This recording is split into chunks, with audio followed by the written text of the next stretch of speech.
Welcome to another episode of A Breath of Fresh Jacob, where I had something I was going to say, but my cat just clawed the shit out of my foot, and I'm trying not to scream from the pain. I'll fucking do it again. Today's question comes from V's, and asks, character death is by no means a new concept. Sometimes it's handled well, and sometimes it's handled poorly. What are your thoughts on the decision to kill off popular / fan favorite characters in a series? You kind of answered it yourself there. Sometimes it's handled well and sometimes it's handled poorly. And honestly, that matters. If it's handled well, then I'm all for it. If it's handled poorly, then well, that was dumb. Before we go any farther into this episode, since we are talking about character deaths, I do have to give you guys a massive spoiler warning for probably a lot of different series of games. Or TV shows or movies.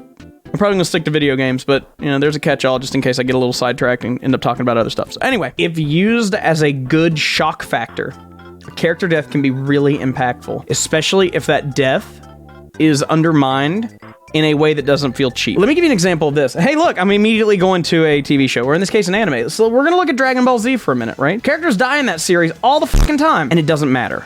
Why does it not matter? Because the Dragon Balls exist and they can just wish them back to life. Now, here's why that's cool. Because right from the beginning of the show, that's explained to you. It's like, hey, there's Dragon Balls. It's in the name of the show, and we can bring people back. So deaths are still impactful, but you're not like, oh, that feels like cheating whenever they come back, because you expect them to come back. Somebody go get the Dragon Balls, boom, they're back. Easy peasy. Now that said, sometimes they bring them back in other ways that you don't expect, but it makes sense. And what I'm going to use for this example is Mass Effect 2. At the very beginning of Mass Effect 2, you die. Commander Shepard, the character you play as, the one you played as for the entirety of Mass Effect 1, you die. You get blasted into space and you fucking die. And it's awesome, because you don't expect that at the beginning of the game. Mass Effect 1 was amazing. All the shit you went through and you survived. And in the beginning of the second game, you're dead. Like, literally at the beginning, within 5 minutes of starting the game, you are dead. And it's awesome, because then while you get your opening stuff, it explains how they're able to bring you back, why this is significant, and how this leads to everyone viewing you because of who brought you back. Now, I'm going to stop there on Mass Effect 2, because I don't want to give too many spoilers there, but let me just say that the way that they did it was genius, and the game is better for it. Sometimes in games, they'll kill off an important character that you don't expect, but give you a way to bring them back that's optional. Fantastic example, that's actually Chrono from Chrono Trigger. You die. You, the main character, you die. But you can be brought back, although you have to do a bunch of side questy stuff to get yourself back. But the way that it's done is really cool. It uses time shenanigans to, like, anyway, you'll figure it out if you play. If you haven't played Chrono Trigger, you should play it. It's a great game. You should also play Mass Effect 2. You should play the whole trilogy. Do it. Great games. Anyway, really cool way to do that, because it makes you feel even more invested in the game. Now, I will say this, there's also like the flip of this. Oh, they killed off a popular character. But what if a character becomes popular because they were killed off? Aerith from Final Fantasy VII. No one would have thought she was like, oh, if she didn't get killed. She was the white mage. Psst, who cares, right? Like, I mean, okay, cool, you heal me, but like, there's better characters. But the fact that she is killed when she is killed is not only important to the plot, but it was that shock factor. You'd expect your character to permanently die, and you don't bring her back. There's no way to bring her back. She's gone. Just gone. And the game is better for it. And it cemented her as such an iconic character because of that. She would not be nearly as iconic, and I would even wager that Sephiroth would not be as iconic either, because that's not something that really happens. I mean, look at Final Fantasy VIII, right? Adia does the little ice jab into Squall's shoulder. That doesn't kill him. Imagine what would happen if Squall died there. You know what would have happened? People would have been like, whatever, they're just copying Final Fantasy VII. So that makes sense that they didn't, because that would have been bad. I don't know where I was going with that, but yeah, sometimes characters get popular because they died. Then you also have things like Game of Thrones, where killing off a million characters constantly just happens, and it's something you get used to and expect, and I'm not the biggest fan of that. I think going a little too hard on it, going a little overkill, so to speak,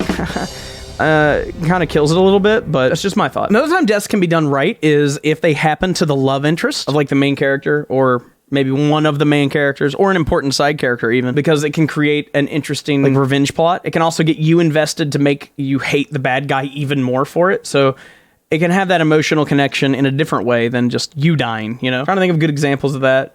I can think of a lot, but even though I gave you a spoiler warning, I'm trying not to do too many spoilers, but now that I think about it, any kind of death that gives you that epic moment before you die is just, Halo Reach, right?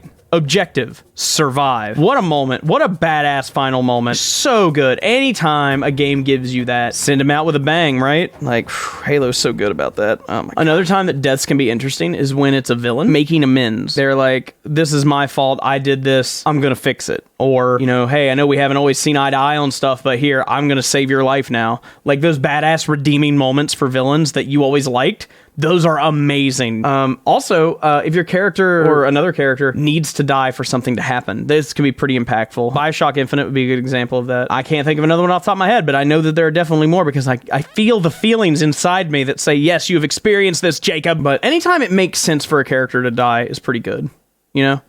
But if a character's just killed because, haha, lol, I can kill my characters, it doesn't feel as good. George R.R. Martin, which, you know, not that he needs to fucking write books anymore. He can just ride the coattails of the fucking show and got enough money to... Anyway, I'm not going to talk about that right now. I feel like I answered your question well enough, so I'll leave it there.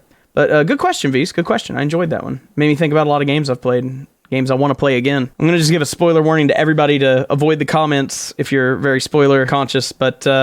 hey, if you've got an example of a character death you think that was done really, really well or really, really bad, I want to see it down there. But I think that's it for this episode. So I'm gonna go do other things, and I'll see you guys back here next week for another episode of A Breath of Fresh Jacob. Share it with your friends. Okay, bye.